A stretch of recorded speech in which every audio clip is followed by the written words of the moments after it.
राधे राधे, हरे कृष्ण। आज इस कथा में हम जानेंगे कि उत्पन्ना एकादशी की सही तिथि क्या है, एकादशी के दिन पूजा का शुभ मुहूर्त क्या रहेगा, व्रत की पूजा विधि क्या रहेगी और पारण का समय क्या रहेगा।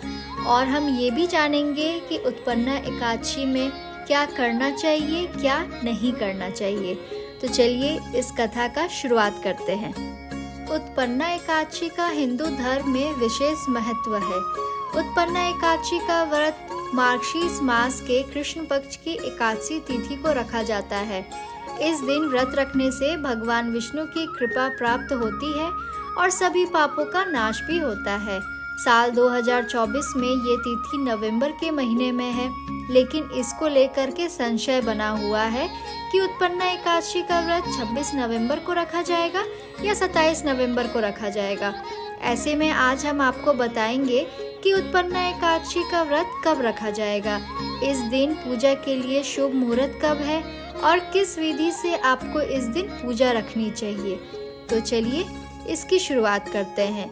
उत्पन्ना एकादशी की सही तिथि क्या है? हिंदू पंचांग के अनुसार उत्पन्ना एकादशी का व्रत मार्गशीर्ष मास की एकादशी तिथि को रखा जाता है। साल 2024 में इस तिथि की शुरुआत 26 नवंबर के सुबह 1:01 यानी कि 25 नवंबर की रात्रि पर होगी। वही इसका समापन 27 नवंबर की देर रात सुबह 3:47 26 नवंबर की देर रात पर होगी। यानी कि उदय तिथि के अनुसार एकादशी तिथि 26 नवंबर को ही रहेगी। इसीलिए उत्पन्ना एकादशी का व्रत हम 26 नवंबर को ही रखेंगे। उत्पन्ना एकादशी के दिन पूजा का शुभ मुहूर्त क्या रहेगा, तो चलिए जानते हैं।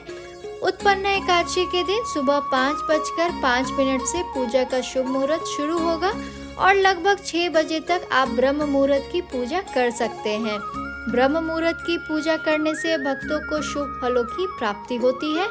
वहीं जो लोग शुभ समय पर पूजा ना कर पाए, वो सुबह 11:46 से 12:49 तक अभिजीत मुहूर्त में उत्पन्ना एकादशी की पूजा कर सकते हैं। वहीं एकादशी व्रत का पारण आप 27 नवंबर को दोपहर 1:12 से 3:18 के बीच कर सकते हैं। तो चलिए अब हम ये भी जानेंगे कि उत्पन्ना एकादशी का व्रत का पूजा विधि क्या रहेगा। तो सबसे पहले तो आप व्रत का संकल्प ले ले। एकादशी का व्रत रखने वालों को एक दिन पहले यानी 10वीं तिथि से ही सात्विक भोजन करनी चाहिए और ब्रह्मचर्य का पालन करना चाहिए।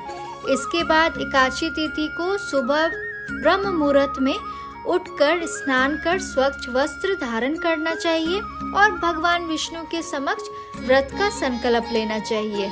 फिर पूजा स्थल को अच्छे से साफ कर लें और भगवान विष्णु की मूर्ति या फोटो स्थापित कर दें। तुलसी के पत्ते इकट्ठे कर लें, जिन्हें आप एकादशी के एक दिन पहले तोड़ लें।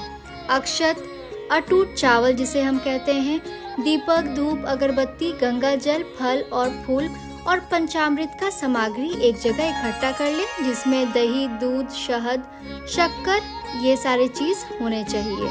तो चलिए अब हम पूजा विधि को विस्तार रूप से जानते हैं। प्रातःकाल स्नान करके स्वच्छ वस्त्र धारण करें और पूजा स्थल की सफाई कर लें।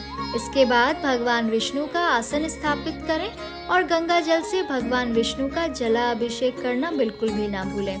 इसके बाद भगवान को पीले वस्त्र अर्पित करें। तुलसी दल, फूल, अक्षत और फूल पूजा के दौरान आपको विष्णु जी को अर्पित करना चाहिए।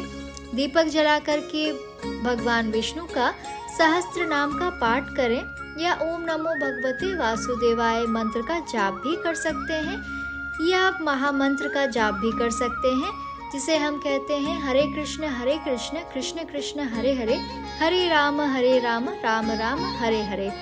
इसके बाद भगवान विष्णु को भोग लगाएं और अंत में विष्णु भगवान की आरती करें। व्रत रखने वालों को दिन भर उपवास का पालन करना चाहिए। हालांकि नियम मात्र से फलहार इस दिन किया जा सकता है।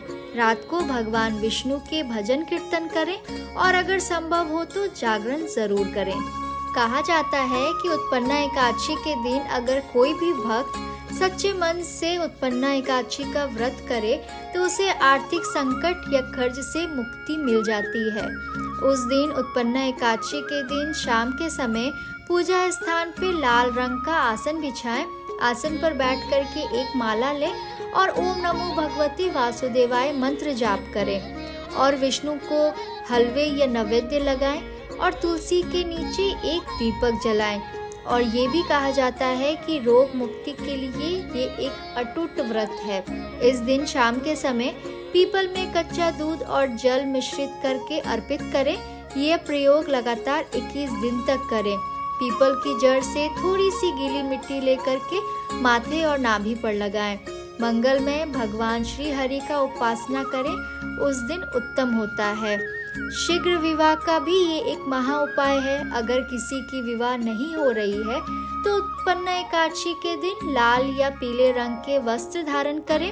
सालिग्राम को स्नान करा करके उनको चंदन लगाएं, उनको पीले रंग के आसन पर बैठाएं, फिर तुलसी को अपने हाथ में उनको समर्पित करें। इसके बाद प्रार्थना करें कि आपका विवाह शीघ्र ही हो जाए। एकादशी पर हरि के इस मंत्र का जाप भी कर सकते हैं। पहला मंत्र जैसे होता है ओम नारायण वासुदेवाय धीमहि धियो यो विष्णु प्रचोदयात्, या ओम नमो भगवते वासुदेवाय नमः, श्री कृष्ण गोविंद हरे मुरारी हे नाथ नारायण वासुदेवा, या ओम विष्णवे नमः। ये सारे एक अटूट व्रत के दिन ये मंत्र हैं।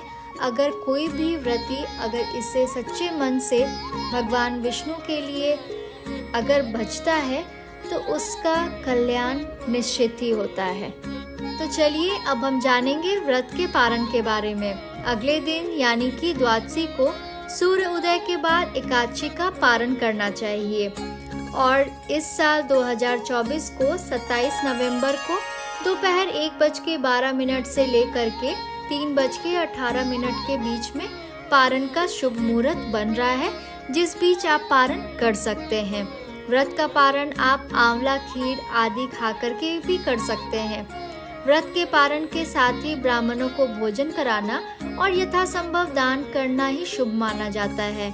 उत्पन्ना एकादशी का व्रत रखने से भगवान विष्णु की कृपा भक्तों को प्राप्त होती है। साथ ही आपकी सारी मनोकामना भी भगवान विष्णु पूरा करते हैं और इस दिन व्रत रखने वालों के परिवार में सुख शांति समृद्धि की प्राप्ति होती है। तो दोस्तों, आशा करती हूँ कि आपको उत्पन्ना एकादशी को लेकर के जो भी आपके मन में संशय होगा तिथि को लेकर के कि हम 26 को मनाएं या 27 को इसका व्रत का पालन करें, तो वो अब निश्चय ही दूर हो गया होगा। अगर आपको हमारा ये वीडियो अच्छा लगा हो तो ढेर सारा लाइक करें, अपने फ्रेंड और फैमिली के साथ शेयर करना बिल्कुल भी ना भूलें। और अगर आपको हमारा ये वीडियो अच्छा लगा हो तो कमेंट बॉक्स में जा कर के जय श्री राधे जय श्री कृष्ण लिखना बिल्कुल भी ना भूलें। और अगर आप हमारे इस चैनल पे नए हैं तो हमारे इस चैनल सत्संग संगम वाइब को जाकर के जल्दी से सब्सक्राइब कर दें। और अगर आपने हमारे इस चैनल को ऑलरेडी सब्सक्राइब कर रखा है तो उसके लिए दिल से शुक्रिया। बहुत जल्दी मिलते हैं इस उत्पन्ना एकादशी के व्रत कथा के साथ। तब तक के लिए धन्यवाद। राधे राधे, जय श्री कृष्ण।